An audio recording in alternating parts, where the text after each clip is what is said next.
नमस्कार, जय हिंद। जी हाँ दोस्तों, मैं संतोष सागर आप सभी दोस्तों का वेलकम करता हूँ अपने शो फिल्मी चाय में। इस बार के महाकुंभ में आप वहाँ के ब्रांड एम्बेसडर रहे हैं आप। ये बड़ी लंबी कहानी। ये महाकुंभ में 2-3 चीज़ें मैं मिथ्या जताऊंगा यहाँ पे। प्लीज़ बताइए। महाकुंभ 66 करोड़ लोगों ने, जो बोलते हैं लोग 66 करोड़ लोगों ने स्नान किया, 66 करोड़ लोगों ने नहीं स्नान किया, करीब 100 करोड़ लोगों ने स्नान किया। मंगल भवन अमंगल हारी, द्रवहु सुदशरथ अजीर बिहारी। राम सिया राम जय जय राम, राम सिया राम जय जय राम। यही सो जाऊं क्या? तो बोले नहीं सर, सॉरी आप यहाँ नहीं सो। तो मैं अपने करीब 7-8 दोस्तों को फ़ोन किया जो नए गांव में रहते थे। हमने कहा यार 2 घंटे आके सो जाता हूँ, तो सबने मना कर दिया। उस समय मुझे याद है, मेरे आंखों में आंसू आ गए।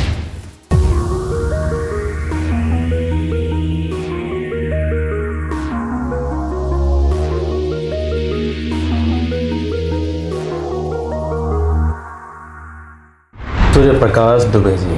जी नमस्कार। नमस्कार, राधे राधे। आपने मुझे सिखा दिया है। राधे राधे राधे राधे। तो वेलकम है आपका हमारे शो फिल्मी चाय में। हम बहुत सारी बातें करेंगे आपके साथ, बिकॉज ये फिल्मी चाय है और हम चाय की चुस्की लेते हुए करेंगे। जी। तो पहले हम चाहेंगे कि हम चाय की चुस्की ले लेते हैं, एकदम। उसके बाद आगे हम बात करते हैं।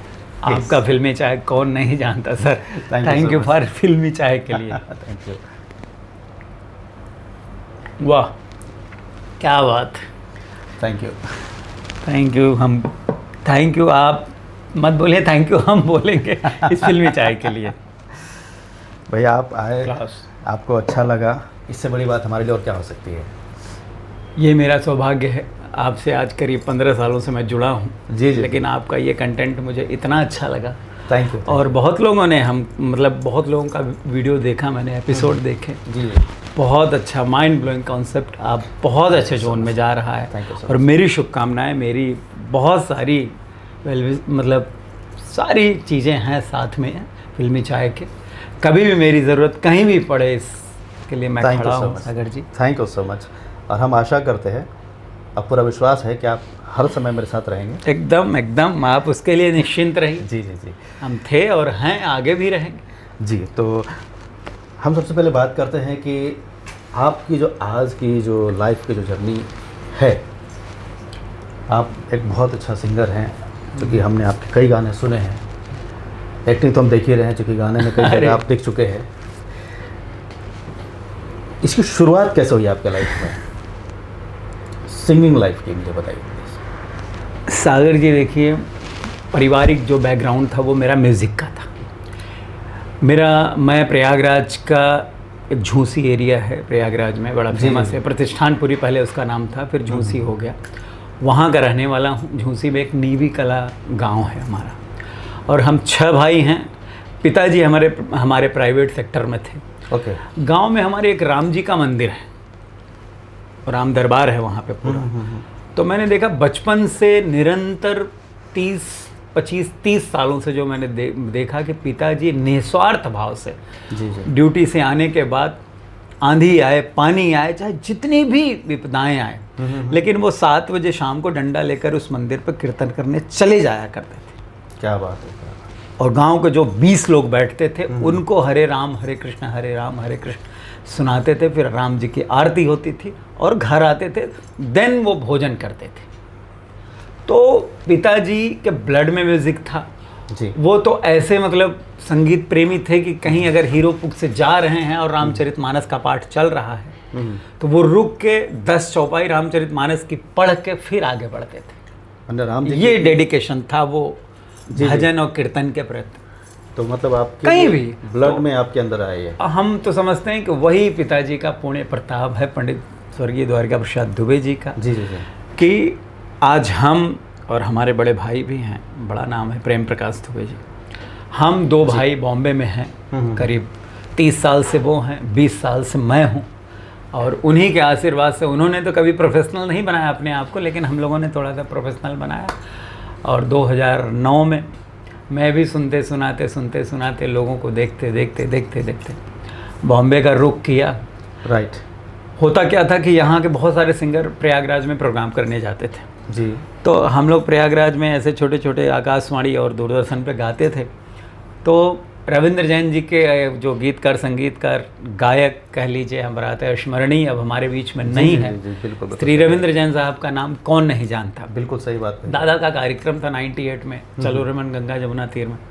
उस कार्यक्रम में मैंने कोरस का पाठ किया, रविंद्र जैन जी के कार्यक्रम, दादू के, पहली बार जीवन में। जी। मैं कोरस माने आप समझ ही रहे हो, हाँ। पीछे का पार्ट जो खड़े हो, जी, कोरस ग्रुप में गाते आप हैं। थे। तो वो चौपाई दादा गाते थे। कहिए तो एक चौपाई में गा के बता। प्लीज वो चौपाइयाँ जो है वही जीवन का आधार बनी। और दादू के साथ, जैसे दादू की पहचान मंगल भवन मंगलहारी से बनी जी, और इसी तरीके से हम लोगों की आज भी पहचान उन्हीं चौपाइयों से बनी। वो चौपाई की मैं 2 लाइन आपको सुनाता हूँ, जिससे जीवन, कैरियर, कोरस हम लोगों ने स्टार्ट किया, जिसको सुन के। मंगल भवन अमंगल हारी, द्रवहु सुदशरथ अजीर बिहारी, राम सिया राम जय जय राम, राम सिया राम जय जय राम। हो हरि अनंत, हरि हरि अनंत, हरि कथा अनंता, क्या बात। कहीं सुनहि बहुविधि सब संत, राम सिया राम जय जय राम, राम सिया राम जय जय। तो ये जो राम सिया राम का पार्ट था, उस समय हम लोग खड़े होकर गाते थे। जी। सबकी नज़र गई। अनुराधा पोटवाल जी के साथ गाए, अनूप जलोटा जी के साथ कोरस करते थे। तो दादू बोले कि तू मुंबई आ। दादू रविंद्र जैन साहब ने आपको मुंबई बुलाया, बोले तू मुंबई आ, क्या बात, इधर क्या कर रहा है। हाँ। तो हमने कहा ठीक है दादा, हम आते हैं। और फिर मैंने ट्रेन पकड़ के, पटना कुर्ला ट्रेन थी, 24 अगस्त 2009 मैं मुंबई आ गया। और उसके बाद धीरे मुंबई की जर्नी आपकी शुरू हो गई। अरे यहाँ का तो खैर बताने लायक नहीं है, पूरा ऑडियंस को पता है यहाँ का क्या स्ट्रगल है। दादू के साथ कितना टाइम स्पेंड किया आपने? दादू के साथ मैंने 2009 से लेकर 2017 तक हाँ। मैं उनके साथ रहा। बांद्रा 16th रोड उनके घर जाता था और थोड़ा बहुत बैठ के जो सीखा भी मैंने, फिर उनके साथ शोज़ करता था।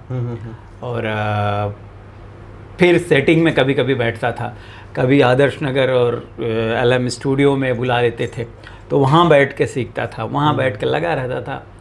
दादा के साथ जितने समय बिताए हम लोगों ने, एक अलग समय बिताया। जावेद अली साहब की रिकॉर्डिंग में था मैं, बहुत विवाह की रिकॉर्डिंग में आजीवसन में था। क्या बात है, क्या बात। बहुत सारे मतलब चीज़ें उनके साथ। जो कोई एक ऐसा इंसिडेंट जो आपको यादगार रहा हो दादू के साथ? बाकी तो आपने बताया मुझे अभी।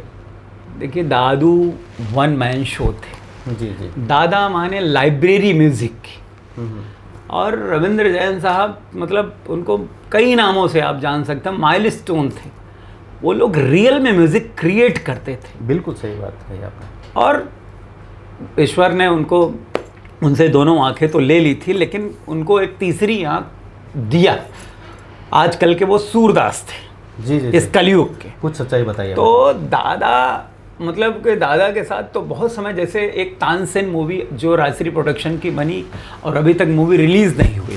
तानसेन की रिकॉर्डिंग में मैं बैठा था आजीवसन सुरेश वाडेकर जी के स्टूडियो में। तो तानसेन में कुछ छक्कों का, 7-8 छक्कों का आय हाय एक गाना रिकॉर्ड होना था, जिसमें से रियल चीज़ें उनको नहीं लग रही। तो वो बनावटी स्टूडियो में होता है ना, प्रोग्रामिंग करके जी। वो कोरस वालों को बुला के कोरस वाले आय हाय गा रहे थे।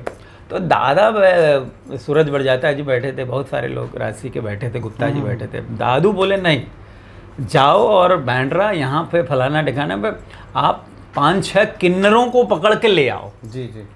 और 6 किन्नरों को वहाँ लाया गया स्टूडियो में, और रियल वो कुछ था, मुझे याद नहीं पूरी तरीके से, उस गाने को जावेद अली साहब ने गाया भी था। और अभी तक वो मूवी रिलीज़ नहीं हुई, क्या हुआ कुछ तो वहाँ पे फिर 6 स्टूडियो के माइक पर किन्नर खड़े हुए और 6 ने रियल ताली बजा के जो वो प्रोनाउंस कुछ करना था, गाना था। तो वो डेफ तक तो वो थे दादा। जब तक उनको हाँ, रियलिटी में नहीं आती तो करते नहीं रहे वो। कभी जीवन में नहीं, माइक पे खड़ा होता था आदमी, थोड़ी सी खराश भी है तो भी दादा बोलते थे नहीं जा घर, कल आके रिकॉर्ड कर। इतनी बारीकी चीज़ों, मतलब बारीकियाँ उनके बारे में पता है लोगों को कि बहुत ही मेहनती थे। रविंद्र जैन साहब आज सबके लिए आइडल भी हैं, क्योंकि उन्होंने ऐसे ऐसे गाने दे दिए और ऐसे ऐसे चीज़ें कर गए जो मुझे नहीं लगता कोई दूसरा कोई कर पाएगा कभी नहीं। तो एक बात हमेशा मन में खटकती है, क्या दोनों आंखें नहीं थी उनकी? नहीं थी। जहाँ तक आपने काफ़ी लंबा टाइम उनके साथ गुजारा है, कोई ऐसे सच्चाई सच में वो दिखता नहीं था या दिखता था? कुछ इस बारे में बताइए प्लीज़। देखिए दादू 7 भाई थे, अलीगढ़ के रहने वाले थे वो जी। और हम भी कई बार स्टूडियो में ऐसा हुआ कि दादा ने चश्मा उतारा तो मैंने भी देखा कि वाकई में दादू की आँखें 4-5 साल की उम्र के बाद उनको जब बड़ी माता जी आई थी तो उस प्रकोप से उनकी आंखें चली गई थी। बट एक होता है ना कि जो ब्लाइंड होते हैं, जो ईश्वर ने उनकी आंख लिया, बॉर्न ब्लाइंड नहीं थे वो, जन्म से अंधे नहीं थे। जी जी जी बिल्कुल। तो उनको एक सिक्स सेंस दे देता है। बिल्कुल, आप समझ रहे हैं मेरी बात? हाँ। तो वो रहते रहते ना जब घर पे नीचे उतरते थे तो उनको पता था कि अखबार कहाँ रखा है। वहाँ पे फिर किसी को बताना नहीं पड़ता था कि दादा टेबल पे अखबार रखा है। वो जाते थे वो हाँ, वो सोफे पे अगर अखबार रखा है तो सोफे बैठते समय फिर वो खसका देते थे। तो एक करते करते करते करते आभास हो गया था, और थोड़ा सा ईश्वर की कृपा से बाद में थोड़ा बहुत माइनर उनको झलकने भी लगा था। अच्छा। और चीज़ें मतलब थे, असिस्टेंट लोग थे, सारे लोग साथ में लेके चलते थे, बट मुझे जो ऐसा फील हुआ, लेकिन अब आँख तो थी नहीं, लेकिन एक आभास होता है ना कि जैसे कोई भी ब्लाइंड व्यक्ति आएगा तो एक बट नेचुरल हो जाता है। बिल्कुल बिल्कुल। ट्रेनों में चढ़ना, इसमें चढ़ना, जैसे उनको हो जाता है वैसे दादा को फ्लाइट में चढ़ना, उनको पता है स्टेयर से ये वो सारी चीज़ों ने महसूस करना शुरू तो महसूस करना शुरू कर दिया। हाँ, वो धीरे धीरे। बहुत बड़ी बात है, हम जरा सा कुछ तकलीफ होती है तो हमें लगता है कि सब कुछ ठीक होते हुए इतनी तकलीफ को झेल नहीं पाते हैं, और जिनकी आंखें होते भी आंख ना हो, और इतनी बड़ी बड़ी चीज़ें उन्होंने दी है बॉलीवुड इंडस्ट्री। वो ईश्वर की कृपा है। बस दादा ऐसे बैठते थे तो ऊपर से ही सारे शब्द आते थे। वो राम तेरी गंगा मैली हो, चाहे हीना हो, चाहे वो सांची कहे तो रे आंगन में हमरा आंगना में आई बहार भोजी हो, चाहे नदिया के पार हो, चाहे कांच और हीरा हो, चाहे उनके सैकड़ों फिल्में तो सिल्वर जुबली और सब जी जी जी अवार्डेड हैं। राइट। तो आपकी बात तो बिल्कुल उनको तो हम याद ही कर सकते। थोड़ा सा मुझे बताएं ये चीज़ कि आप दादू के साथ रहे आप, और डिवोशनल सॉन्ग्स आप कंटिन्यू अपने उनके साथ गाया, शोज भी किया आपने, तो सिर्फ डिवोशनल ही गाते हैं कि और भी सॉन्ग आप गाते हैं? अब सागर जी, हर व्यक्ति का अरमान होता है कहीं से भी कोई चलता है तो मैं फिल्मों में गाना गाऊंगा। हर कलाकार का, हर स्ट्रगलर का, हर बिगिनर का, हर शुरुआती दौर में तो मैं पिक्चरों में गाना गाऊंगा। क्योंकि हम लोग भी छोटे से थे तो हम थिएटर में पिक्चर देखने जाते थे, गाने आते थे, वही इमोशन, वही एक्टिंग, वही फील। तो शुरुआत भी ऑर्केस्ट्रा से हुई, लोकल ऑर्केस्ट्रा की है 2-4-10, और फिल्म का ही सोच के मुंबई आगमन हुआ। मुंबई आए जी कि बॉलीवुड में ही सिंगिंग करेंगे और इसके लिए करेंगे, उसके लिए करेंगे, लेकिन वो किस्मत कहाँ किसको ले जाएगी कुछ भी नहीं पता। यहाँ पे आप तो बिल्कुल मैं देख रहा हूँ चीज़ों को। तो बॉम्बे से आ गया, लेकिन अब वो कहते हैं ना कि जो दर दर की ठोकरें, हर व्यक्ति यहाँ आपसे कितना भी कोई बोल दे कि आप मुंबई आ जाओ, लेकिन आप बिना, मैं यही मैसेज दूंगा अपनी इन लाइनों के माध्यम से कि कोई भी, जैसे मुझे भी पहले 20-25 फ़ोन आते थे, पहले मैं एक्टिंग करता था, सीरियल्स कर रहा था, रोज़ आते थे कि सूर्या जी मैं मुंबई आ जाऊँ, मुझे सीरियल में काम मिल जाएगा। अब कम आते हैं, 2-4 फ़ोन आते हैं, कि मैं मुंबई, तो मैं हमेशा यही कहता हूँ कि आ जाओ मुंबई, किसी के बाप की बपौती नहीं है। मुंबई सबके लिए, यहाँ पे सारे दरवाजे लाइन से, आप देख रहे हैं आपकी लेन में यशराज हो चाहे बालाजी हो, आप फटाफट ऑडिशन जाके दीजिए। आप बताएं, हम एक्टर कास्टिंग वाले से मिलिए, अपना ऑडिशन दीजिए, आगे बढ़िए। ये वो शहर है, यहाँ किसी के दरवाजे बंद नहीं। बट कहाँ पे मैं बात कर रहा था कि लोगों का फ़ोन अभी आता है, आप उस बारे में जब बता तो रहे थे। मुंबई आने के बाद चीज़ों को सेटल भी अपना करके आइए। आपको रहना कहाँ, खाना कहाँ है, क्योंकि सब कुछ तो दे देती है मुंबई, लेकिन आप रहोगे किसके साथ, वो तो इम्पोर्टेंट। उसी तरीके से हम लोगों ने भी देखा कि यार जिसने बुलाया वो उसी के घर में शरण नहीं, वहाँ नहीं रहने को है। फिर दोस्तों के पास 8-8, 9-9 लड़कों के पास आदर्श नगर में रूम लेकर चौल में रहना, फिर संघर्ष करते करते करते नहीं कुछ हुआ। जब देख लिए कोई जुगाड़ नहीं है, तो सिस्टर हमारी सेंटा क्रूज में रहती थी, वहाँ रिक्वेस्ट हाथ पैर जोड़ के उनके यहाँ रहना। फिर दोस्त मिले और कुछ दोस्तों ने कहा कैसा है कि तुम म्यूज़िक के चक्कर मत पर नौकरी करो। तो उस समय बड़े फेमस कोऑर्डिनेटर हुआ करते थे सौरभ शर्मा जी। तो एक एक्टर भी हुआ करता था मेरा दोस्त अभिषेक पांडे, आज भी, अब काफ़ी सालों से। तो अभिषेक पांडे ने मुझे सौरभ शर्मा से मिलवाया। Saurabh Sharma in the sense अब इंडस्ट्री का वन डे टुडे का सबसे बड़ा कोऑर्डिनेटर हुआ करता, और आज भी एड वाइड में बहुत सारे काम कर रहे हैं, एस्टैब्लिश आर्टिस्ट। जी। मैंने सौरभ के यहाँ आदर्श नगर में कैमरा DOP का काम शुरू किया। मतलब आपने काफ़ी काम उसके यहाँ गए तो उसने बोला कि भाई देखो नौकरी करनी है तो मेरे पास यही कैमरा चलाना आता है। तो हमने कहा कि थोड़ा बहुत आप बता दोगे तो। फिर मैंने 6000, मुझे याद है 6000 रुपये मुझे मिलते थे महीने का, और महीने का। और मैं सांतरा कुछ वाकोला से दत्ता मंदिर से आता था, बारिश हो चाहे आंधी हो, और यहीं पे लक्ष्मी में ऑफिस था, स्टार का कोई शो था, कास्टिंग चल रही थी, रोज़ 200-400 लोगों का ऑडिशन लेते थे हम लोग। हमसे बड़े कास्टिंग डायरेक्टर थे विशाल जी, जिन्होंने प्रतिज्ञा भी कास्ट किया था, बालाजी के कई शो कास्ट किया था। और मैं असिस्टेंट होता था, कैमरामैन लेके।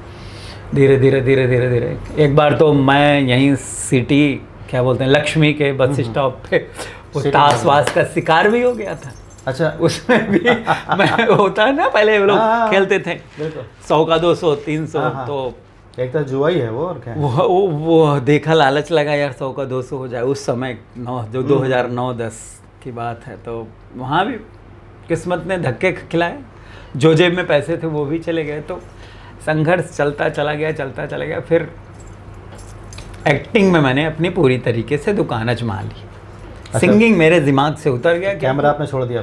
कैमरा फिर छोड़ना पड़ा सागर जी, और फिर मैं वन डे टुडे मैंने शुरू कर दिया। तभी किस में काम करते थे? सीरियल्स में करते थे, फिल्म में करते थे? मैं आपको बताऊं कि ये बड़ा वाकया है। मैं बालाजी में असिस्टेंट हो गया था बीच में। अच्छा। जब पवित्र रिश्ता की कास्टिंग हो रही थी, तो डायरेक्टर का असिस्टेंट तो नहीं, कास्टिंग डायरेक्टर के। अच्छा, कास्टिंग डायरेक्टर का असिस्टेंट? हाँ, मैं हो गया था। ओके।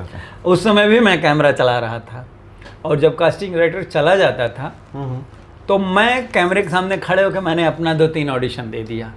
अच्छा, आपने चोरी।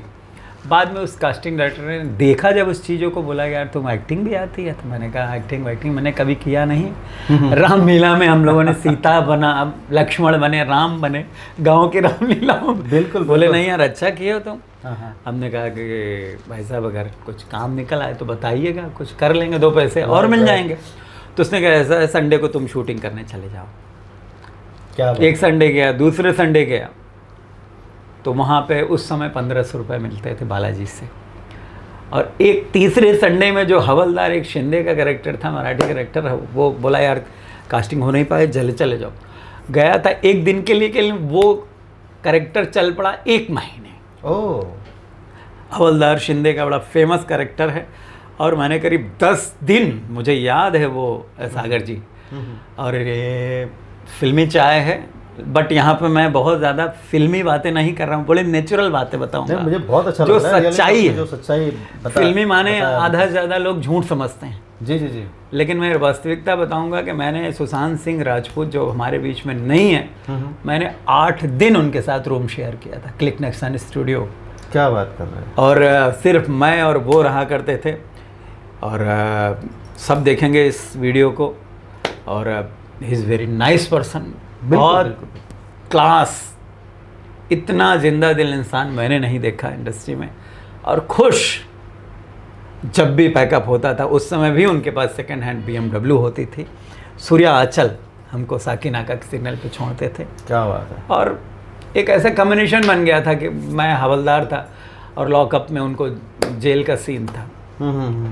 बंद थी, उनको उसी लॉकअप में गुंडे मारते हैं, फिर मैं उनकी सुरक्षा करता हूँ, फिर आई आती है तो मुझे गाली वाली देती है, तो क्या कर रहा था ये वो, तो बहुत सारी सीन था।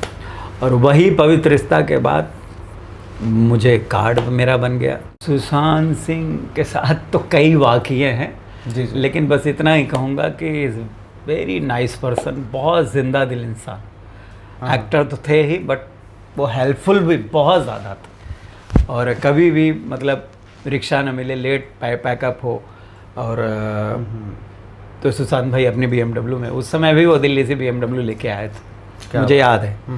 और पृथ्वी जाते थे, वहाँ के बाद शूटिंग के बाद कही यार मुझे पृथ्वी जाना है, तुमको कहाँ छोड़ना है, तो मुझे नागरदास रोड छोड़ते थे, अंधेरी ईस्ट। उसके बाद फिर चले जाते थे। और मतलब मुझे पता ही नहीं था कि आने वाले दिनों में सुशांत सिंह इतने बड़े स्टार बनेंगे और इतने बड़े स्टार बन के चले जाएंगे। ये तो मुझे आज भी उनका नंबर फीड है, ईमानदारी से बताऊं, वो पवित्र रिश्ता वाले टाइम का। लेकिन वो इतना सब होने के बावजूद जब वो सुपरस्टार बने तो फिर नंबर उन्होंने अपना चेंज कर दिया। मैंने 1-2 बार लगाया तो लगा नहीं, होता है स्टारडम होने के बाद तो वो जेन्युइन सी समय है चीज़ों को हाँ बदलने। समय। बट अंकिता लोखंडे और सुशांत सिंह मैं यहाँ शेयर नहीं करूँगा क्या बजट था क्या नहीं बजट था, मेरे सामने की बात है। सबने साइन जब किया था पवित्र रिश्ता, और उसके बाद मैं मेरा सिंटा कार्ड भी बन गया उसी 8 एपिसोड से। जी जी। फिर मैं पवित्र रिश्ता मैंने करीब 10 राउंड किया, जैसे होता ना कैरेक्टर आर्टिस्ट में, कभी 6 महीने बाद फिर गया शूट करने, फिर 2 साल बाद 3 साल बाद किया। तो वहाँ से बड़ा मतलब एक वो लगता था जैसे उस आर्टिस्ट के जाने के बाद बिल्कुल बड़ी लंबी कहानी है। फिर वो छोड़ा, उन्होंने क्यों छोड़ा, क्या हुआ, वो एकता जी के साथ उनका क्या, फिर वो मैं उस चक्कर में पड़ना नहीं चाहता था। बट वो समय मुझे बहुत मस्ती किया हम लोगों ने। एक बार तो अंकिता जी का मोबाइल भी 1500 रुपये का रिचार्ज मैंने करवाया, तो मुझे याद है अच्छी तरीके से। बाद में सुशांत भाई बोले यार सुबह देता हूँ, कैश नहीं। तो आज वो है नहीं, लेकिन उनकी जो मैं बहुत सौभाग्यशाली हूँ कि उनके साथ जो भी चीज़ें बॉलीवुड के लिए बहुत बड़ी दुख की बात, बहुत बड़ी घटना, मतलब ये मान के लीजिए कि है। ऐसा व्यक्ति अब दोबारा नहीं है, नहीं हो सकता वो।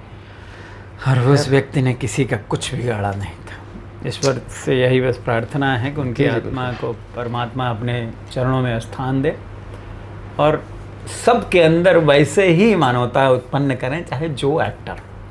ह्यूमनिटी नहीं है तो फिर आप मुर्दा, अब जिंदा हो ही नहीं। बिल्कुल बिल्कुल बिल्कुल बिल्कुल। आप ह्यूमन बनो, सबसे पहले अच्छा इंसान बनो, फिर एक्टर तो दुनिया बन जाती। तो आपका प्लान क्या है फ्यूचर के लिए? जैसे कि अभी आप सिंगिंग करते करते एक्टिंग भी करते आप आए हैं, तो आगे एज ए एक्टर काम करना है या सिर्फ सिंगर ही रहना है? और मुझे इस बारे में अब ऐसा है कि ये बहुत टफ क्वेश्चन है सागर जी, इसका उत्तर मैं बाद में दूंगा। बट उसके बाद मेरी एक्टिंग की दुकान चल जैसे पड़ी। जी जी जी। बहुत लोग कहते हैं कि करेक्टर मत करो, 1 डे 2 डे मत करो। बिल्कुल बिल्कुल। लेकिन हम ये कहते हैं कि 1 डे 2 डे क्या, सब कुछ करो। और बहुत सारे एग्जाम्पल हैं, राजपाल यादव हो चाहे वो नवाज हो, आप देख ही रहे हैं सारा चीज़। तो जो मिले सब करो। अभी आपके शो पे आए थे, वो क्या नाम था उनका, उन्होंने संजीव भाई जी। तो जब उन्होंने कसाब जैसे करेक्टर को एक्सेप्ट किया, तो आप 1 डे 2 डे से क्यों भाग रहे हैं? बिल्कुल बिल्कुल सही। तो आप सब करो, आप एक्टिंग में जियो और सारे करेक्टर करो। जब किस्मत में आपके वो लिखा होगा ना, वो फटफट आप पहुँचते पहुँचते वहाँ खड़े ही हो जाएंगे। यश चोपड़ा के सामने आपका ऑडिशन हो ही जाएगा। बिल्कुल, और आप साइन कर ही लेंगे। तो फिर मैंने करीब 200 टीवी सीरियल किया। CID क्राइम पेट्रोल के तो मैंने 50 एपिसोड किए। बहुत सारी चीज़ों के, बालिका वधू के साथ भी मेरा एक इंसिडेंट है, मैं नायगांव में कर रहा था सागर जी। मैं आपकी बातों पर आऊँगा। Please please. और मेरा 10 दिन का करेक्टर था और मेरा पैकअप हुआ 12 बजे रात, क्या 1 बजे रात। तो बस पहले नायगांव स्टेशन छोड़ने आती थी। अब उस समय 2012-13 में नायगांव की पोजीशन बहुत वो जंगल अच्छी नहीं टाइप थी, का अच्छी नहीं था थी, वो और जंग- एकदम सुनसान एरिया। जी जी जी, चिंचोटी भजनलाल हाँ हाँ हाँ, में शूट चल रहा है। मैं देखा हूँ, चलिए प्लीज। और 2 दिन 3 दिन नॉर्मली पैकअप हुआ तो खट से अंधेरी, हम रहते थे नागरदास रोड पे, वो लोकल ट्रेन पकड़ते थे, आ जाते थे। उस दिन पैकअप हुआ 1 बजे, बस को छोड़ने छाड़ने में 3 बज गया और सुबह 6 बजे का कॉल टाइम था। ओह, तो ट्रेन भी बंद हो गई थी और सुबह भागना भी था फिर वहाँ से। अब चिंचोटी पहुँचने के लिए आपको 5 बजे घर से निकलना पड़ेगा, और 3 बजे लेकिन वहीं पे? सेट का रूल होता है कि आर्टिस्ट वहाँ सो नहीं सकता। ओहो, ये आप जानते होंगे आप। बिल्कुल बिल्कुल नहीं। न तो वैनिटी लॉक रहती है, रूम भी लॉक ही रहते हैं वहाँ, स्पॉट या ये सब सारी चीज़ें सोते होंगे, वो मैंने नहीं देखा। मैंने पूछा भी कि यहीं सो जाऊँ क्या, तो बोले नहीं सर सॉरी आप यहाँ नहीं सो। तो मैं अपने करीब 7-8 दोस्तों को फ़ोन किया जो नए गांव में रहते थे। हमने कहा यार 2 घंटे आके सो जाता हूँ, तो सबने मना कर दिया। उस समय मुझे याद है मेरे आंखों में आंसू आ गए और मैं 2:30 बजे रात बैठा था नायगांव स्टेशन पे। जी जी जी, हमने कहा कि यार अब मैं 2 घंटे स्टेशन पे बैठूंगा।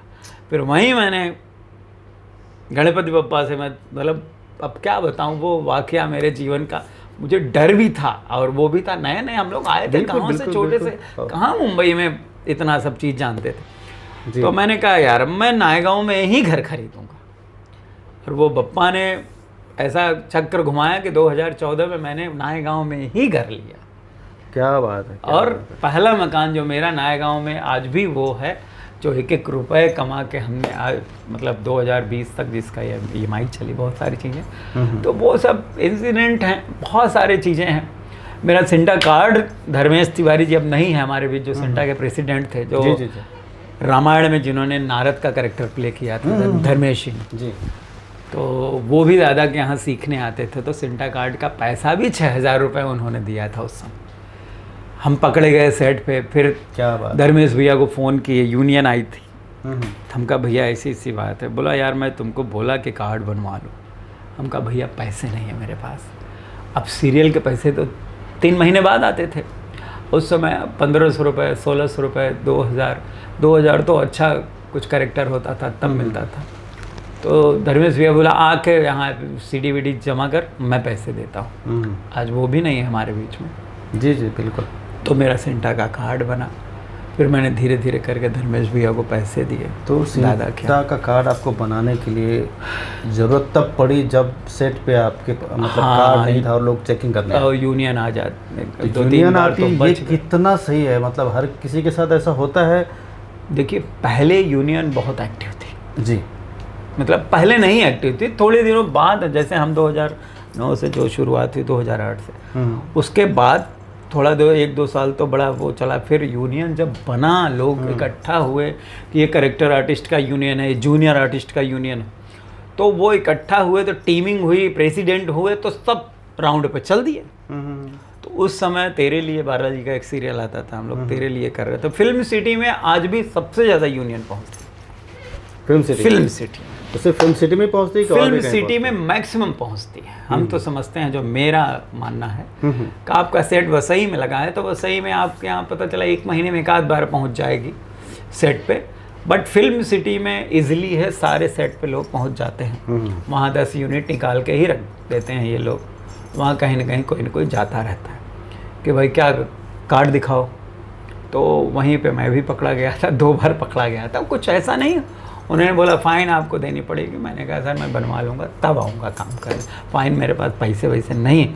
फिर ज़बरदस्ती, मुझे याद है, प्रोडक्शन से उन्होंने 500 रुपये काट लिया था। अच्छा, जो मेरे चेक में काट के मेरा चेक बना था 3 मेरे महीने बाद। फाइन ले लिया उन्होंने। फ़ाइन ले ली। तो किस हद तक वो सही काम कर रहे हैं, मतलब उस समय तो बहुत सही था, आज बहुत गलत है। हाँ, आज न तो ये लोग पैसे निकलवा पा रहे हैं, सिर्फ और सिर्फ अपनी पोटली भर रहे हैं। मैं खुल के बोलूँगा, जिसको जो करना है वो कर ले, सिर्फ और सिर्फ अपनी पोटली। ऐसे कम से कम सैकड़ों एक्टर हैं जो बेचारे रो रहे हैं कि मेरा प्रोडक्शन हाउस से पैसा नहीं निकला, और सिर्फ ये नेतागिरी में पूरी तरीके से इन्वॉल्व है। सुपरस्टार लोगों को चेयर पे बैठा दिया गया है। अभी AGM था बिल्कुल बिल्कुल बिल्कुल। सिंटा का, और वही सारी चीज़ें छोटे आर्टिस्टों को सुनी नहीं जा रही है, न तो उनके पैसे निकलवा पा रहे हैं, न तो कुल मिला के आज तो मैं कहता हूँ कि किसी भी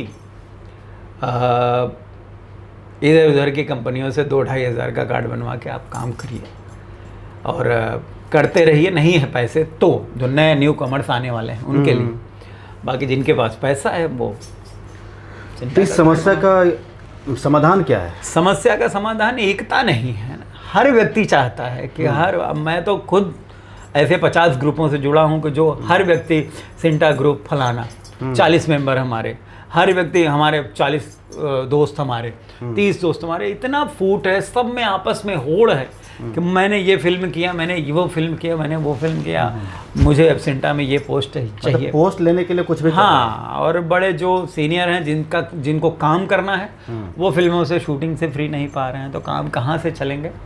तो मतलब सिंटा का मतलब मेरे ख्याल से फिर आपकी बातों से ये लग रहा है कि आजकल सिर्फ वो अपने जेबें भरने के लिए और पोस्ट लेने के लिए काम कर रहे हैं। पोस्ट और नाम, जेब तो भरी है सिंटा की ऑलरेडी, पैसे वाले वो लोग, उसमें कोई दो राय नहीं। अभी कितना था, मतलब 900 रुपये से हो गया 2200 रुपये ईयरली हो गया, 2200 रुपये रिन्यूएबल का।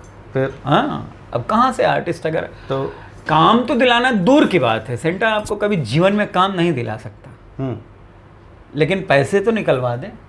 तो पैसे तो जो आर्टिस्ट इतनी मेहनत करके शूट करता है, 3 महीने बाद वो वेट करता है, वही 6-6 महीने लग जाता है, 8-8 महीने लग जाता है, तो पैसे निकलवा दो भैया, बस इतना ही आर्टिस्ट पे मेहरबानी हो। तो ये आर्टिस्ट के साथ अगर कुछ उनको अपनी प्लानिंग करनी है तो कैसे कर सकते हैं? अगर इस समस्या को सुलझाना हो तो आर्टिस्ट के पास कोई रास्ता है जिनके पैसा टक जाए, कोई और ऑप्शन निकाल सकते हैं? के पास यही समाधान है कि वो प्रेम से पोलाइटली प्रोडक्शन हाउस में काम करे और रिक्वेस्ट करके अकाउंट्स डिपार्टमेंट या ईपी से रिक्वेस्ट करके, भैया बाबू का ज़माना हो गया है, काम भी करो, उसके बाद 10 बार जाओ भी पैसे खर्चे करके इनके पास, उसके बाद भी रिक्वेस्ट आप अगर तनी कि वहाँ पे ताव खा गए तो नहीं आप पैसा कैसे नहीं दे रहे हैं, 2 महीने हो गया, 3 महीने, तो 2 महीने और लटक जाओ।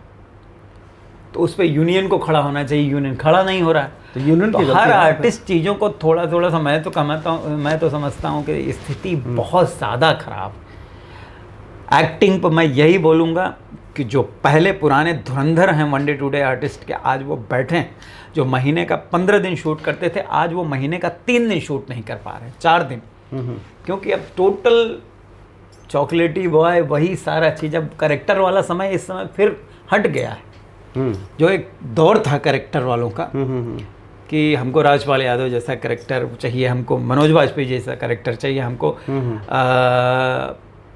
आशुतोष राणा जैसा करेक्टर चाहिए, हमको एकदम जेन्युइन गांवटी जब बोलते हैं ना वो फ्लेवर चाहिए, वो चीज़ें हट गई हैं, इसलिए पुराने लोगों को काम थोड़ा सा कम हो गया है और नए लोग छाए हैं, क्योंकि उनको पैसा चाहिए नहीं।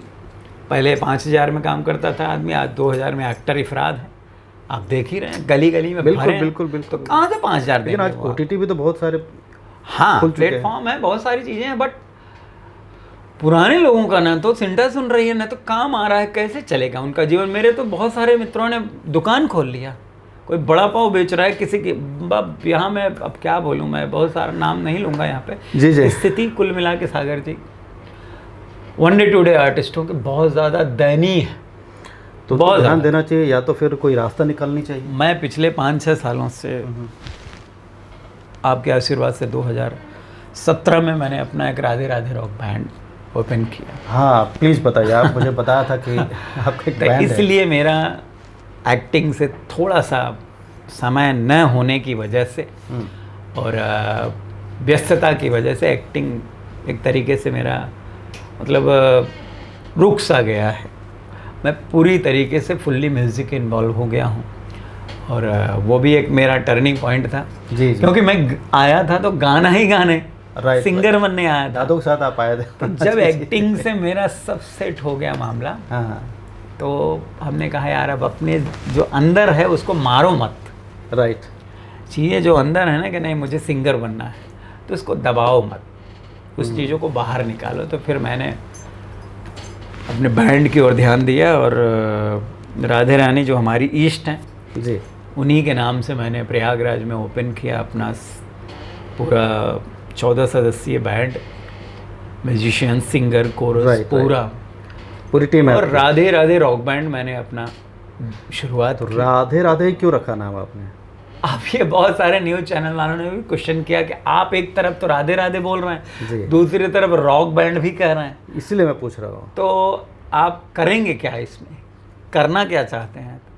तो मैंने उनको बताया, हमने कहा देखिए हमारा मकसद वही, हमारा स्लोगन भी था, भजन पुराने अंदाज में। क्या बात है, क्या बात है, बहुत बढ़िया। तो जो आजकल की यूथ पीढ़ी है, युवा वर्ग है, जो भजनों को कम सुन रही है, अब हरिओम शरणम के भजन, अनूप जलोटा जी के भजन, या पुराने जितने भी लखा जी के भजन, या जितने भी लोगों के भजन, अब जो हमारी यंग लड़के लड़कियां बैठ के ज़्यादा देर तक सुन नहीं पा रहे हैं। उनको चाहिए जुबिन नौटियाल जैसा फ्लेवर, उनको चाहिए वेस्टर्न जो मतलब हाथ पैर थिरकता रहे। तो हमने उन्हीं भजनों को उठाया और 20-25 भजनों को मैंने वो इम्प्रोवाइज़ किया, और वेस्टर्न अंदाज में वही 3-3 4-4 गिटार पर, ड्रम पे वो नए सब फ्लेवर सेट के साथ करके आपने एकदम, हाँ वो प्रेजेंट किया, और लोगों ने सुना भी। मैंने देश का कोई ऐसा शहर, चाहे 2-4 शहर बचे होंगे, मैंने हर जगह जाना परफॉर्म बाकी किया, है। हरिद्वार, ऋषिकेश से लेकर जितने भी, चित्रकूट, MP, और महाराष्ट्र में बहुत सारे जगह, नासिक उसिक में तो कम से कम सैकड़ों बार। तो मैंने हर जगह परफॉर्म किया और चल भी रहा है आज भी, बड़ी कृपा है राधे। सुना है मैंने कि आप जो हमारा जो 140-144 साल बाद जो महाकुंभ होता है, ओह, इस बार के महाकुंभ में आप वहाँ के ब्रांड एम्बेसडर रहे हैं आप। ये बड़ी लंबी कहानी है और थोड़ा सा तो बताइए कुंभ मुझे की चर्चा, महाकुंभ की चर्चा। क्योंकि इस महाकुंभ में देश विदेश से लोग आए हैं, बहुत दूर दूर से लोग हैं जिनको हम देखते भी नहीं थे, समझते भी नहीं थे, जानते भी नहीं थे, वैसे वैसे लोग भी आए हैं। तो थोड़ा मुझे बताएं। महाकुंभ की शुरुआत, सबसे पहले तो मैं आप प्रसाद भी लाया हूँ आपको, ये मैंने टेबल पे रखा है, ज़रा प्लीज़ प्लीज़ प्लीज़ दीजिए, मुझे provide सर को दीजिए। ये पहले क्या आप, बात है, क्या बात है, क्या। ये पटके से आपका अभिनंदन मैं कर रहा हूँ। सागर जी ऐसे ही धन्यवाद धन्यवाद। फिल्मी चाय आगे बढ़ती रहे और पूरे देश में इस एक ब्रांड के रूप में उभरे। Thank you. महाकुंभ की तरफ से ये मेरी शुभकामनाएं हैं। बहुत बहुत धन्यवाद आप। तो प्लीज़ मुझे महाकुंभ के बारे में महाकुंभ, मैं दर्शन करना चाहता हूँ यहाँ बैठे बैठे आपकी नज़रों से। देखिए महाकुंभ में 2-3 चीज़ें मैं मिथ्या जताऊंगा यहाँ पे। प्लीज़ बताइए। महाकुंभ 66 करोड़ लोगों ने, जो बोलते हैं लोग 66 करोड़ लोगों ने स्नान किया, 66 करोड़ लोगों ने नहीं स्नान किया, करीब 100 करोड़ लोगों ने स्नान किया। 100 करोड़? आप सोच नहीं सकते। महाकुंभ मतलब कि महा जितनी उसकी व्याख्या की जाए कम। जी। मैं 3 बार मुझे प्रयाग गौरव रत्न मिला है, क्या बात है। और 2016 में पहली बार मिला था, 2018 में, 2021 में आदरणीय हमारे डिप्टी CM श्री केशव मौर्य जी द्वारा। और प्रयाग के प्रति इतना लगाव है सागर जी का आप सोच नहीं सकते। हम मुंबई में रहते ज़रूर हैं, लेकिन हम लोग जीते प्रयागराज में। क्या बात है। वहाँ की पढ़ाई, वहाँ के स्टूडेंट लाइफ, वहाँ के बारे में इतना, तो प्रयागराज में इतना मतलब सब कुछ होने के लिए हम तो मानते हैं कि थोड़ा बहुत शुक्रगुजार टी सीरीज़ कंपनी भी है, क्योंकि 2009 में टी सीरीज़ ने मेरा एक भजन रिलीज़ किया था। उस भजन से मेरी टी सीरीज में एक अच्छी पैक्ट बन गई थी। 2000 में पहला भजन मैंने गाया था। मैंने तो देखा काफ़ी टी सीरीज से आपका अच्छा लगाव है। हाँ, वो चलता चला आया सिलसिला, और वो भजन मैंने गाया था, वो एक लाइन में आपको सुनाता हूँ, फिर मैं महाकुंभ पे आता प्लीज़ प्लीज़ प्लीज़ प्लीज़ सुनाइए प्लीज़। जो 2009 में मेरे करियर का एक टर्निंग पॉइंट कह लीजिए। जी जी हाँ। हर पतवार के बिना ही मेरी नाव चल रही है, हैरान है ज़माना मंजिल भी मिल रही है, करता नहीं मैं कुछ भी, करता नहीं मैं कुछ भी, सब काम हो रहा। क्या बात है, क्या बात है। हर करते हो तुम कन्हैया, मेरा नाम हो रहा है, मेरा आपकी कृपा से सब काम हो रहा है। बहुत सुंदर, बहुत सुंदर। मेरा आपकी कृपा से सब काम हो रहा है। बहुत बढ़िया। हम मानते हैं कि ये मैंने किया, मैंने कभी नहीं बोलना चाहिए लोगों को। सब कुछ प्रभु की कृपा से हो रहा है, लेकिन बहुत। हमारे आपके अंदर हम इतना है कि ये ऑडी मैंने खरीदी, ये मर्सिडीज, अरे हमारी आपकी क्या औकात। ये जो ब्रॉडकास्ट हो रहा है, ये जो चल रहा है, कैमरा चल रहा है, सिर्फ और सिर्फ ईश्वर की कृपा से। बिल्कुल सही हम बात। आप सकुशल इस ऑफिस में पहुंच गए, ये भी ईश्वर की कृपा से, इतनी भरी बारिश के बीच में। जी जी, बिल्कुल सही बात बताया आपने। समझ रहे हैं? तो सब कुछ अब रामायण में है ना कि हनुमान जी ने इतना बड़ा काम करके, जब हनुमान जी राम जी के पास पहुंचे, लंका जला दी उन्होंने, सीता जी का पता लगा लिया, इतना बड़ा कार्य करके, और पहुंचते हैं चरणों में बैठते हैं, तो राम जी ने पूछा, अरे आप तो एकदम इतना बड़ा कार्य करके आ गए हनुमान जी, बहुत बहुत। तो हनुमान जी ने क्या कहा, आपने सुना होगा वो चौपाई के माध्यम से, बिल्कुल, प्रभु सो सब तब प्रताप रघुराई। प्रभु हमारा क्या है, हमारा तो कुछ है ही नहीं, ये सिर्फ और सिर्फ आपके पुण्य प्रताप से हुआ। क्या बात है, बिल्कुल सही बात। इतना बड़ा कार्य करने के बाद हनुमान जी ने क्रेडिट राम जी को दिया। राम जी को दिया, और हम आप अपना क्रेडिट लेने की एक कोशिश हम करते आप हैं। सिर्फ और सिर्फ एक कप उठा के यहाँ से वहाँ रखते हैं, तो दूसरे को बोलते हैं रख नहीं सकते तुम, अब ये भी मुझे करना पड़ेगा। तो आप कुछ भी करो, नेकी कर दरिया में डाल, आप अच्छी चीज़ों को तो बताओ ही मत। बिल्कुल बिल्कुल सही बात है। तो वो टी सीरीज की बात चल रही थी, वो टर्निंग पॉइंट आया, तब से लेकर टी सीरीज के साथ हमारा टी सीरीज भक्ति सागर के साथ टर्म्स अच्छा बना, भजन अच्छा लगा उनको। कंटिन्यू हम लोगों ने करीब 3-3.5 कंटेंट, 300-350 भजन भक्ति सागर के लिए मैंने रिकॉर्ड किया अभी तक। बहुत बढ़िया। और इस महाकुंभ में भी मेरा कुंभ में सब चलें एंथम, जो सबसे पहले कुंभ के पहले ही टी सीरीज ने रिलीज कर दिया, ओहो, तो वो मेरा टर्निंग पॉइंट बन गया। तो वो कौन सा एंथम?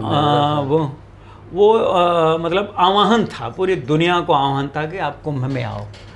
वो मतलब वेस्टर्न था थोड़ा सा। Please please. हरे कुंभ में सब चले, चलो कुंभ में सब चले, कुंभ में सब चले, चलो कुंभ में सब चले, हर सत्य सनातन धर्म की पहचान है कुंभ। तो वो गाना बहुत अच्छा मेरा बना था और बहुत चला। मतलब की आवाज़ बड़ी सुरीली और बड़ी मीठी है आपकी आवाज़। तो उस गाने को देखते हुए प्रयागराज में आए दिन अच्छे कार्यक्रमों को लेकर अच्छा मैसेज देखते हुए प्रयागराज नगर निगम ने डिसाइड किया कि स्वच्छता का जो ब्रांड एम्बेसडर होगा वो सूर्य प्रकाश दुबे होगा। क्या बात है। तो स्वच्छ भारत मिशन में ये गया, मेरी सुरील गई, वहाँ से ओके हुआ और प्रयागराज का महाकुंभ 2025 का ब्रांड एम्बेसडर उन्होंने मुझे लेटर दिया। बोले आप पूरे महाकुंभ में सरकारी सारे कार्यक्रमों को स्वच्छता से जोड़ के प्रेजेंट करेंगे। तो पूरी दुनिया से आए लोगों को हम लोगों ने आह्वान किया कि आप प्रयागराज को स्वच्छ रखिए। बहुत बढ़िया। और यहाँ आइए, सब कुछ है, लेकिन प्रयागराज को स्वच्छ रखिए। देखने के लिए भी मिला है चीज़ें, क्योंकि हाँ, इतने लोगों को और मेहनत स्वच्छता करना पर मैं फिर बोलूँगा, कैमरा चल रहा है, बिल्कुल, मैं आज बिल्कुल। झूठ नहीं बोलूँगा। और उस स्वच्छता को लेकर लास्ट में जब संबोधित किया हमारे देश के आदरणीय प्रधानमंत्री श्री नरेंद्र मोदी जी ने, तो सबसे पहले उन्होंने स्वच्छता के ऊपर प्रयाग को बोला कि धन्यवाद प्रयागवासियों। और नगर निगम प्रयागराज, हमारे यशस्वी महापौर जो इस समय हैं, हमारे मित्र भी हैं, श्री गणेश के सरवानी जी के लिए उन्होंने बोला कि स्वच्छता का अभियान पहले जुड़ा, अदरवाइज कहीं भी देखो 10 लोग इकट्ठा हो जाते हैं तो इतनी गंदगी हो जाती है। बिल्कुल बिल्कुल बिल्कुल। 66 करोड़ हमारी गिनती से बाहर है सर। 27 मुझे याद है सागर जी, 27 जनवरी सॉरी 28 जनवरी को मैं संगम पे था। मैं, हमारे बड़े भाई हैं सतुआ बाबा जी के कैंप के सामने खड़ा था और एक बॉम्बे मेरी बात हुई, इतने में एक फ़ोन आ गया, नेपेंसी रोड पर रहते हैं हमारे एक सूरज जी करके, बोले सूर्या जी कुंभ में आना है, क्या स्थिति है वहाँ की? 28 की मैं बात कर रहा हूँ। तो हमने कहा कि भैया कहाँ हैं आप? तो बोले मैं तो यहाँ पे बॉम्बे। हमने कहा मुंबई की आबादी कितनी है? तो बोले 2.5 करोड़ 2.5-3 जी जी जी जी। तो हमने कहा भैया इस समय मैं जहाँ खड़ा हूँ वहाँ की आबादी 11 करोड़ है। संगम सिर्फ नोज की आबादी उस समय बिल्कुल बिल्कुल बिल्कुल। 28 को। तो ऐसे ही नहीं 66 करोड़ क्या 100 करोड़ नहा के चले गए। 66 करोड़ तो हमारे AI DD1 के कैमरे ने जो कैप्चर किया, जो मेन घाटों पर लगाए गए थे, और बाकी तो सैकड़ों घाट ऐसे थे जहां कैमरे ही नहीं थे, तो उनकी गिनती कौन करे? वो मुंडी से अब कहाँ गिन पाओगे? नहीं गिनती कर सकते। हमारे गांव में नीवी कला में छतनाक घाट, ये घाट 4-5 घाट जो संगम से 2 किलोमीटर को, वहाँ कैमरे नहीं थे। हमारे गांव में करीब 2-4 करोड़ के ऊपर लोग आए ना, पूरे जगह नहीं थी इतनी, लोग हर जगह गए हैं। बहुत व्यापक, ऐसा कुंभ न भूतो न भविष्यतो, मैं गारंटी के साथ कहता हूँ, न हुआ है और न सागर जी भविष्य में होगा। ये तो वो आस्था का सैलाब लोगों के मन में। 80 साल का बूढ़ा है तो उसको भी 22 किलोमीटर पैदल जाना पड़े, चाहे 30 किलोमीटर, सिर्फ और सिर्फ संगम दिख रहा है। और गया है वो बंदा, और गया है वो। वही तो मैं देख रहा हूँ। 5000 की टिकट मुंबई से होती है, 6000 की टिकट अमूमन फ्लाइट की, लेकिन उस समय 50,000 रुपए की टिकट लोग लेकर गए। तो एयरपोर्ट पे बहुत लाइन लग रही थी। 6000 के रूम 60,000, 50,000, 40,000 में लोगों ने लिया है। बिल्कुल लिया है। टेंट सिटी हो चाहे जो, सब मतलब एक आस्था का सैलाब था, गाड़ियों का हुजूम था जिसका मैं साक्षी था। पूरे 45 दिनों में मैंने 38 शोज़ किया था कुंभ में, मुझे याद है। और कोई मतलब महामंडलेश्वर, आचार्य महामंडलेश्वर, कोई संत, कोशिश यही रही कि छूटा नहीं, सबके साथ मैंने काम किया। संत की बात की आपने, तो प्लीज़ कुछ ऐसी बात बताइए संतों के बारे में, कितनी सच्चाई है वहाँ जिनके साथ आपने समय गुजारा है? अब ये भी बहुत टफ क्वेश्चन है। बहुत सारी बातें हमने सुनी है, इसीलिए मुझे पूछने का मन हुआ। ऐसा है सागर जी की, देखिए जाकी रही भावना जैसी, प्रभु मुहूर्त देखी तिन तैसी। जी बिल्कुल। तो संत जो होते हैं, अब देखा जाए तो वास्तविकता वन लाइन नरेट करें तो संत नहीं रह गए। अब संत वैभवशाली हो गए। अच्छा। और हमेशा से कहते थे लोग, सारे लोग बोलते थे कि जो कुंभ और अर्धकुंभ होता है वो संत महात्माओं का होता है, लेकिन इस बार मैं इस बात का खंडन करूंगा। इस बार का कुंभ हमारे सिर्फ और सिर्फ भक्तों का रहा है। क्या वहां पे पहुंचे यात्रियों का रहा है। जी। संत महात्माओं का कुंभ नहीं रह गया था, उनकी आस्था का रहा है। जो आदमी राउर किला से चला आ रहा है गाड़ी चलाते हुए संगम नहाने के लिए, और उसको संगम दूर दूर तक नहीं मिल रहा है, वो संगम से करीब 25 किलोमीटर गंगा घाट या कछार का घाट, कोई भी पानी वाला घाट पर वही पानी भर के वो लेके स्नान करके चला गया। वो उसकी आस्था। जी। एक बॉटल संगम का जल लाते थे, तो मुंबई जैसे महानगर में अपने सोसाइटीज में कुंड बना के वहां 4 बूंद गंगा जल डाल के वहां भी लोग नहाते थे। ये ऐसे लोगों का बहुत अंदर की सच्चाई आपने आज बताई है। तो हमारा कहने का मतलब कि कुंभ अतुलित वरदानम, बहुत विशाल, बहुत बिल्कुल सही बात। रही बात संतों की, तो संत का एक अलग ही क्राइटेरिया हो गया है। संत को चाहिए पैसे वाले, संत के यहाँ जो रुके वो भी पैसे वाला हो, और संत उन्हीं को रोकेंगे जो जिसके पास खूब सारे पैसे भरे हों। और वो कुंभ में देखने को मिला। संत का स्वरूप बहुत कम ही लोगों में रह गया है, मैं सबको तो नहीं कह सकता, लेकिन वैभव का कुंभ था। हर संत सोचता था कि आगे स्कॉट हो, हुटर हो, 10 फॉर्चूनर। अरे संत का मतलब क्या? 10 फॉर्चूनर से आप संत बन जाओगे? कभी नहीं बन सकते। संत तो वो हैं जो चित्रकूट में 110 साल से चित्रकूट की पहाड़ियों में, केदारनाथ की पहाड़ियों में तपस्या करते बैठे हैं। आजान बाहू, ना उनको कपड़ा चाहिए ना कुछ चाहिए, बिल्कुल सही, वहीं बैठे हैं। आप 2 रोटी दे दिए वो खाए, वहीं बैठे हैं। ना उनको चाहिए आपका व्हाइट हाउस चाहिए, ना फॉर्चूनर चाहिए, ना BMW चाहिए, न शेर की खाल चाहिए। संत तो हम उनको मानते हैं। मतलब आज संतों की परिभाषा पूरी तरह बदल चुकी है, जो मैंने फील किया इस महाकुंभ में, फील किया मैंने। देखिए हम भी सबके साथ जुड़े हैं, पर्टिकुलर यहाँ मैं किसी का नाम नहीं लूँगा, लेकिन देखने को मिली उनका वैभव, उनका सारी चीज़ें। अगला अगर 10 गाड़ी से काफिला निकल रहा है तो मेरा 20 गाड़ी से काफिला निकलना चाहिए। वही अगले शाही उसमें अगले की पेशवाई में अगर 10,000 लोग हैं तो मेरी पेशवाई में 25,000 चाहिए। अरे आप आपस में कंपटीशन कर रहे हैं, आप गंगा नहाने के लिए कंपटीशन कर रहे हो। तो ईश्वर सबको सद्बुद्धि दे और मैं यही कहूँगा कि अगर संत आप हो तो संत हृदय नवनीत समाना कहा गया है। आप वैसे ही कोमल हृदय लेकर सबको समान भाव से इज्जत दीजिए, सबसे मिलिए, सबकी सुनिए जी, और सबकी हेल्प कीजिए और ज़मीन पे आइए। कुल मिला के हमारा कहने का मतलब यही, और बाकी तो आपने देखा ही होगा। जी जी, बिल्कुल सही।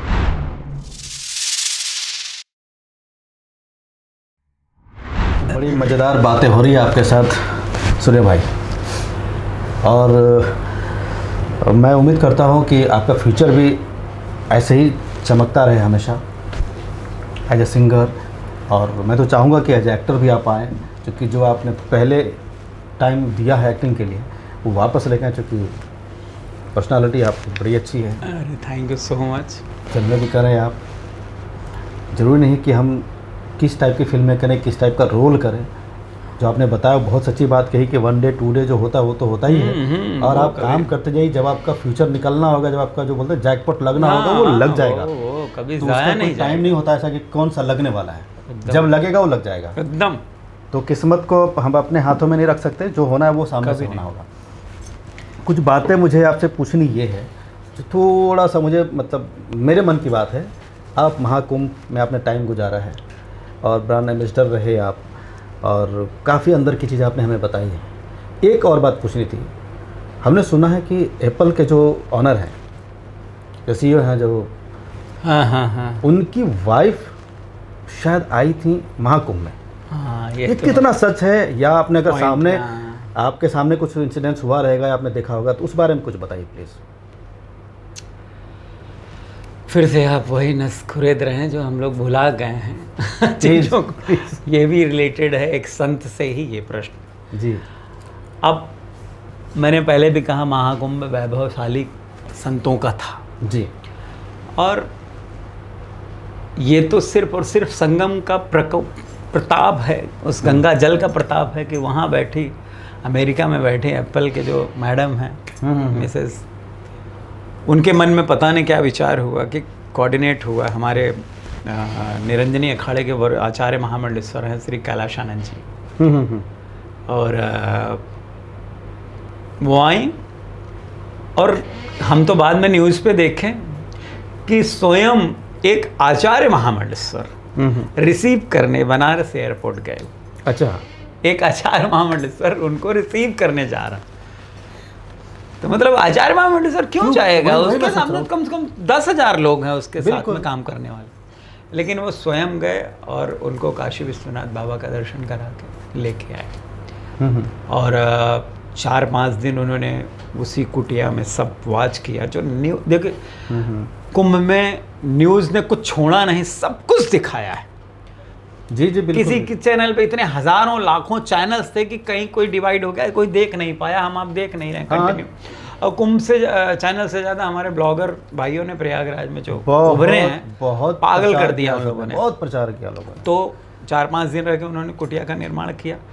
और उसके बाद फिर न्यूज़ चैनल वाले जानते तो हैं, एक हमारी इंडस्ट्री में भोजपुरी में काम करती थी छाबड़िया, क्या नाम है उनका, वो भी संत बनने गई थी। अच्छा, और एक शाही स्नान भी किया उन्होंने।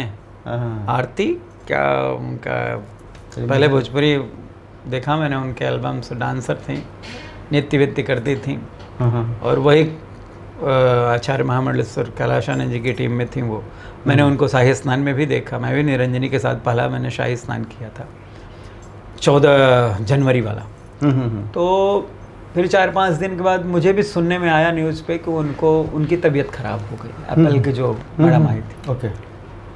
और फिर उनको अब न्यूज़ वालों के प्रश्नोत्तर से हड़बड़ा गई थी, कितने सारे क्वेश्चन पुट अप होने लगे ना, क्योंकि सी इज़ यंग और दोनों लोग, सभी लोग यंग थे, वहाँ कैंप में रुकना, सारी चीज़ें। फिर उनको वहाँ से निकलना पड़ा, तुरंत मूव करना पड़ा। और वहाँ के क्लाइमेट में, यहाँ के क्लाइमेट में बहुत घनघोर ठंड थी यहाँ पे। स्किन में मैंने सुना दाने वाने आ गए थे। फिर अच्छा खासा उन्होंने ये भी सुनने में आया कि पूरे टेंट का, अब यहाँ पे क्या बोलूँ मैं, पूरे टेंट का वो हिंदी में कह लीजिए आप, कि सब खर्चा वर्चा दे के गए अच्छा महाराज जी को। तो शायद ये भी पॉइंट रहा हो कि हो सकता है। कुछ चीज़ें, सागर जी आपने ये बात छेड़ी तो मैं फिर से कहूँगा कि देखिए संत की एक गरिमा होती, बिल्कुल। जो काम प्रयाग पुरोहितों का होता है वो काम इस बार भक्तों ने हमारे महामंडलेश्वरों ने किया। अच्छा, महामंडलेश्वरों ने किया, बड़े बड़े संतों ने किया, जो बड़े नहीं बड़े करना कथावाचकों ने किया। जैसे प्रयाग पुरोहित का काम है कि संगम किसको नहलाना है और किसको जी, टीका जी, जी, चंदन लगाना। बिल्कुल बिल्कुल। लेकिन जैसे हमारे देश के होनहार लोग पहुंचते थे, हमारे आदरणीय वैभवशाली अमित लोग शाह जो है। साहब पहुंचे जी। तो अमित शाह साहब को नहलाने लगे बड़े बड़े तुर्रम खान संत। अरे आपकी एक गरिमा है भाई। बिल्कुल। पंडे का काम पंडे को करने दीजिए, पुरोहितों का काम पुरोहितों को करने दीजिए। तो उन्होंने परिभाषा ही पूरी बदल दी। परिभाषा ही पूरी बदल दिया। प्रयाग पुरोहितों ने पूरा धरना दिया, सारी चीज़ें किया कि ये गलत हुआ है। बाद में कुछ महामंडलेश्वरों ने माफ़ी भी मांगी न्यूज़ चैनल पे कि भाई जो जिसका काम है वो वही, डोम का काम हम क्यों करें। बिल्कुल सही बात। डोम का काम है चिता जलाने का, तो डोम ही जलाए। अब हर कोई देख के चला जाएगा चिता हर जलाने। कोई, अब मेरे साथ टीम में तबला बजाने का काम तबले वाले का है। बिल्कुल। अब मैं गाना गाऊँ तबला भी बजाने लगूँ, नहीं, ये तो नहीं होना चाहिए। तो फिर वो एक समय में वो सीन था, काफ़ी उसमें रूमर उड़े थे। तो मैं फिर से वही कहूँगा कि वैभवशाली और पैसे का चमत्कार का नमस्कार है, और जहाँ जिसकी भुनी वहाँ उसने भुनाया। जी जी जी। कुल मिला के सही बात है। देश के हमारे यशस्वी प्रधानमंत्री जी और आदरणीय मुख्यमंत्री जी हम्म। योगी साहब को बहुत बहुत तहे दिल से धन्यवाद कि सबकी सुनते हुए, विपक्षियों की गाली तक सुनते हुए उन्होंने एक एक संत को खुश रखा। क्या बात। थोड़ी सी जो विपदा आई, हम्म। आपदा आई, जो लोग थोड़ा बहुत जी जी, हमारे दुर्घटना में चले गए, 150-200 लोग गए, वो अपनी लापरवाही से गए, और उसमें सरकार की कोई गलती नहीं है। और वो वहाँ पे सो गए थे, उनको वहाँ सोना नहीं चाहिए था। संगम पे भगदड़ थी, और संगम पे सोने का कोई प्रश्न ही नहीं उठता। आप गए हैं नहाने, आप तुरंत स्नान करके निकलो। लेकिन उनकी गलती हुई, प्रशासन का उसमें कोई दोष नहीं है। और यही मान के चलिए कि मोक्ष वहीं पे लिखा था, उनकी आत्माओं को शांति है। कोई वहाँ पे कोई गलत नहीं था जी। और कुंभ को उन्होंने, अब जहाँ 100 करोड़ की आबादी होगी तो थोड़ी बहुत हमारे घर में, आपके घर में बारात आती है तो हम अव्यवस्था हो जाती है 200-400 लोगों में। बिल्कुल बिल्कुल। और जहाँ 100 करोड़ लोग इकट्ठा हुए हैं वहाँ तो थोड़ी बहुत पानी, थोड़ी बहुत लैट्रिन बाथरूम, थोड़ा थोड़ा तो वो सबको थोड़ी तो चलता है। रहेंगी। वो विपक्ष का काम है उसी चीज़ को उठाना। तो इसी तरीके से एप्पल की वाइफ भी आई, और भी बड़े बड़े दिग्गज, बड़ी बड़ी हस्तियाँ, बड़े बड़े सेलिब्रिटी गए। अक्षय कुमार साहब भी गए थे, कटरीना कैफ भी गई थी, बहुत सारे ये हॉलीवुड के 1-2 एक्टर गए। हिंदुस्तान के बाहर से तो बहुत बॉलीवुड लोग का, आए थे। हाँ, बॉलीवुड के तो बहुत सारे ये लोग। महाकुंभ की आस्था ही है, आस्था है। जो और इतनी तकलीफ होने के बाद भी लोग हाँ, गए हैं, गए, और बड़ी गए। शांतिपूर्ण तरीके से स्नान करके और निकले हैं वहाँ से। सिर्फ और सिर्फ उनको कितने- अमृत दिख रहा था। जी जी जी जी। और कितने उस अमृत दिनों को लेने के तक लिए जाम लगा चाहे रहता जितना था। पैसा चला जाए, पैसे वालों का चाहे जितना पैसा खर्चा हो जाए, गरीब को चाहे जितना कष्ट मिले, लेकिन वो गया सबका वहाँ। टारगेट गया। गया। संगम नहाया, और ये गंगा बड़ी जी अच्छी बात बताई उसी भावना से देख भी रही हैं, और उसी भावना से उसको फल भी मिलेगा। ऐसा नहीं है, वो प्रतिफल मिलेगा। जिसने वहाँ गलत दृष्टि से देखा है वो बाद में भोगेगा, और जो सही मायने में सच्चे मन से गया, वो स्नान करके आया है, उसको गंगा मैया जरूर कुछ न कुछ अच्छा करेंगे। मतलब आपके हिसाब से ये मेरे हिसाब से, हाँ, बिल्कुल सही बात कही आपने। चलिए, जो जिस नियति से गया है उसको उसकी नियति का हाँ, फल मिलेगा, और वो अपना काम ऐसे करते रहें। हाँ, जब जो होना वो तो होता रहेगा। वो तो होता ही रहेगा। मैं सुना हूँ आप रीजनल लैंग्वेज में भी गाते हैं। हाँ, गाता हूँ। क्योंकि आप नॉर्थ से हैं, हाँ। तो मैं तो चाहूँगा अगर आप गाते हैं तो 1-2 लाइन जरूर गुनगुनाएं, क्योंकि हमारी उस मिट्टी में बड़ी ही प्यारी खुशबू है, और हम कभी भी उसको मिस नहीं करना चाहेंगे। जो सबसे प्यारा हो आपका गाना, कोई भी ऐसा 1-2 लाइन गुनगुनाइए आप प्लीज़। अब अपनी जो भाषा है वो तो देखा जाए तो सागर जी अवधी है जी। हम लोग भोजपुरी वाले बेल्ट वाले नहीं हैं जी। और बीच में मैंने वर्ल्ड वाइड और वेब के लिए 5-6 गाने भोजपुरी गाए तो बहुत लोगों की शिकायतें आने लगी, क्योंकि मैंने हमेशा से गुरु मिले तो धार्मिक मिल गए, रविंद्र जैन जी, जी। और आया था बॉलीवुड गाने, लेकिन भजन की ओर इन्होंने मोड़ दिया और पहला भजन मिला और धीरे धीरे धीरे धीरे टी सीरीज़ भी गंवाने लगी तो भजन ही गंवाने लगी। उसने कभी ये नहीं कहा कि आप फोक गाओ, आप ये गाओ वो गाओ, भजन भजन भजन। तो भजन का ऐसा परिदृश्य चलता गया और धीरे धीरे भजन सिंगर के रूप में आज पूरे देश में बिल्कुल स्थापित हो गए हम लोग। इतने गाने हैं आपके, और मैंने काम बहुत कर गाने रहे सुने। हैं पूरे देश में एक अच्छा मैसेज के साथ, और ऐसे ही आशीर्वाद बना रहे। मैं आपको 2 लाइन प्लीज़ सुनाइए। सुनाता हूँ। जी। और कुंभ से रिलेटेड बात चल रही है तो मैं कुंभ में मैंने एक अवधि में ही अच्छा, ओके। गाया था, अवधि और हिंदी मिक्स, जी वही सुनाता हूँ 2 लाइन आपको भजन। जी प्लीज़।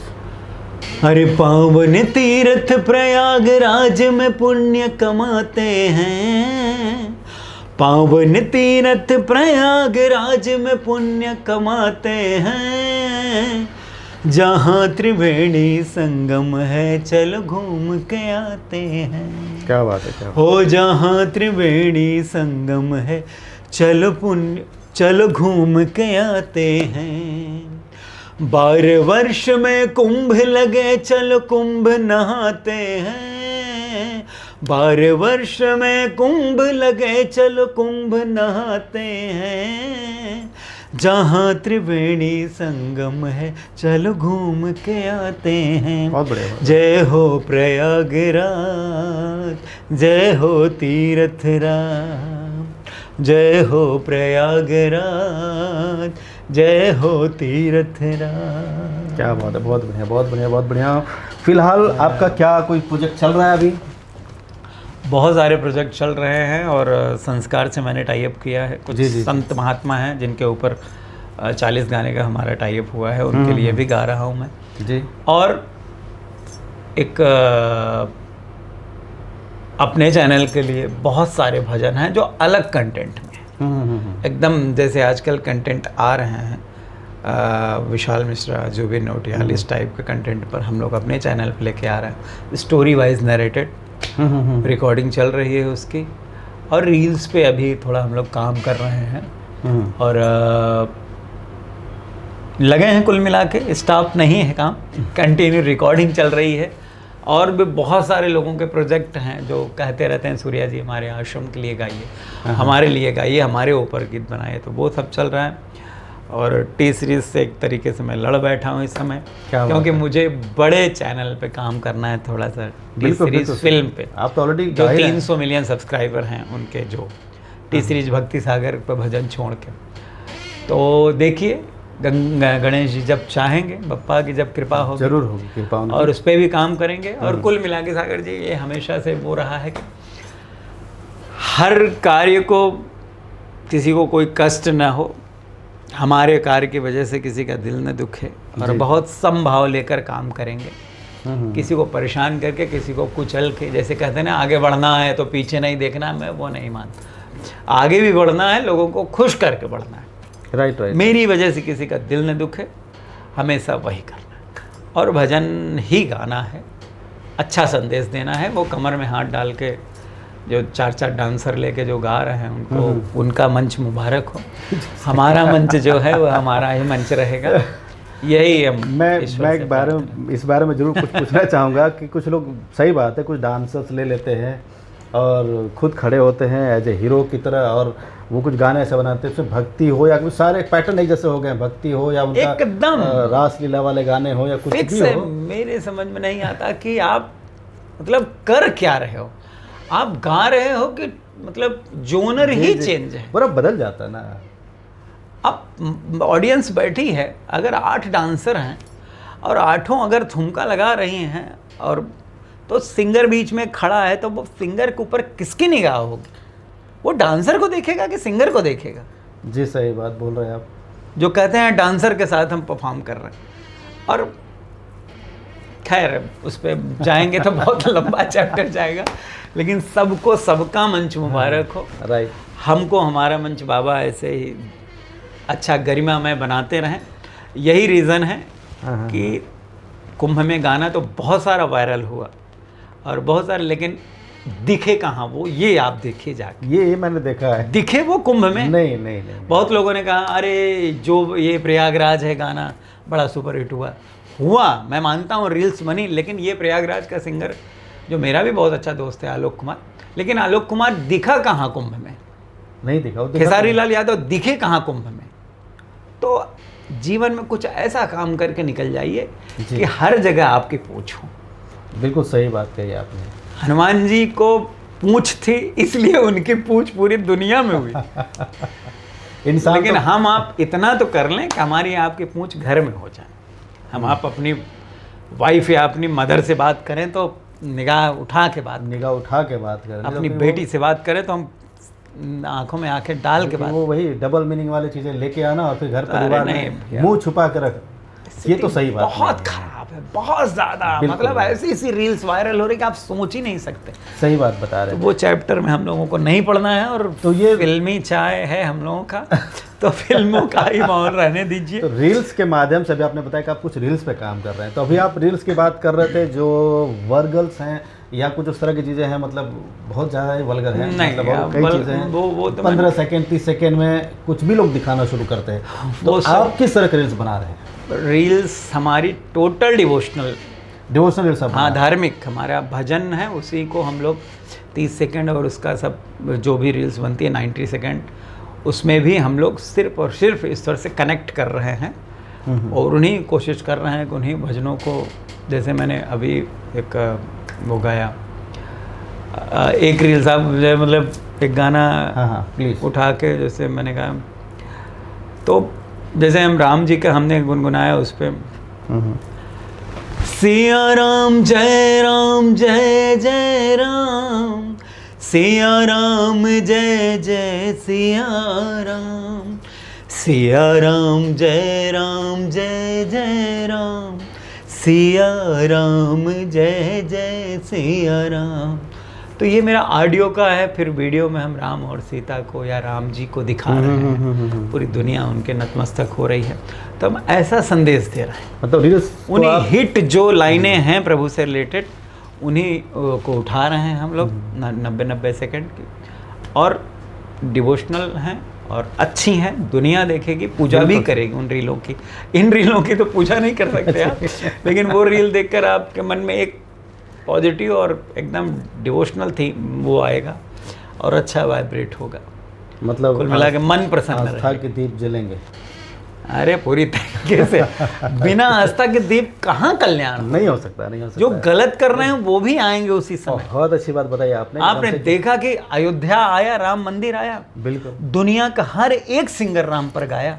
बिल्कुल, चाहे वो अरिजीत सिंह जी हों, चाहे जुबिन नौटियाल जी हों, चाहे हर किसी ने गाया, हर किसी ने। किस एक सिंगर ने राम का भजन नहीं गाया? आया ना फिर। बिल्कुल बिल्कुल बिल्कुल। इस समय दुनिया की सबसे बड़ी मार्केट है वो है भजन की। सबसे ज्यादा सुना जाता है वो मंत्र सुने जा रहे हैं, मंत्र हनुमान चालीसा सुनी जा रही है। दुनिया में सबसे ज्यादा रोज बजने वाला अगर कोई गीत है तो वो है हनुमान चालीसा। हनुमान चालीसा, उससे ज्यादा कुछ बजता ही नहीं बजता। ये तो बिल्कुल सही बात है, मैं भी एक्सेप्ट करता हूँ। तो भैया मैं कहूँगा कि आज आ जाओ चाहे कल आ जाओ, आना उन्हीं के शरण में। बिल्कुल। और लास्ट में फिर फिल्मी चाय पर ये सब बातें, फिल्मी चाय के माध्यम से लोग आपको देख रहे हैं और आपको सुन रहे हैं, तो उनके लिए कोई संदेश है आपके पास? मैं यही कहूँगा कि ये जो ब्रॉडकास्ट अपना है फिल्मी चाय, थोड़ी मीठी थोड़ी कड़वी, आज मैंने कुछ ज़्यादा ही कड़वी बात कर दिया है। कहीं अगर मुझसे इधर उधर कुछ हुआ हो तो आवेश में आकर सच्चाई बयां मैंने की हो तो उसके लिए क्षमा। और मैं फिल्मी चाय के लिए बस यही कहूँगा कि आप लोग खूब सुनिए इसको और जोड़िए एक दूसरे से, कनेक्टिविटी इसकी बढ़ाइए और सब्सक्राइब कीजिए इसको। थोड़ा सा वो मतलब हम कह रहे हैं कि इसको पूरा एक बड़े पैमाने पर लेके आइए, क्योंकि हम आज एक गेस्ट बन के आए हैं, लेकिन हम लोग इस पर बहुत अच्छे से काम करेंगे। बिल्कुल। और बहुत अच्छे जेन्युइन गेस्टों को जोड़ेंगे। और बहुत अच्छा लगा यहाँ आकर, दिल खुश हो गया। संतोष जी के जो प्रश्न हुए, मैंने कभी मैं कल्पना ही नहीं किया था कि ऐसे ऐसे प्रश्न इनके दिमाग में हैं। आज देखो इनके दिमाग में हाथ में पुस्तक भी नहीं है, ना पेन है, ना पेपर है, और आपके दिमाग में कहाँ से आते गए क्वेश्चन क्योंकि कुंभ के बारे में मैंने इनको इतना बताया भी नहीं था। जी जी बिल्कुल सही बात। तो फिल्मी चाय बहुत अच्छा प्लेटफॉर्म है, इसको एक दूसरे से शेयर करिए और दोस्तों से जोड़िए, खूब देखिए, अच्छी बातें कैप्चर करिए, बुरी बातें भूल जाइए। बस इसी के साथ सूर्य प्रकाश दुबे का प्रणाम है, राधे राधे है, राधे राधे, राधे राधे। और कुछ बोलना है संतोष जी? इसी के साथ हम लोग ये फिल्मी चाय का कप उठाते हैं और आखिरी शिफ्ट लेते हैं। जी जी।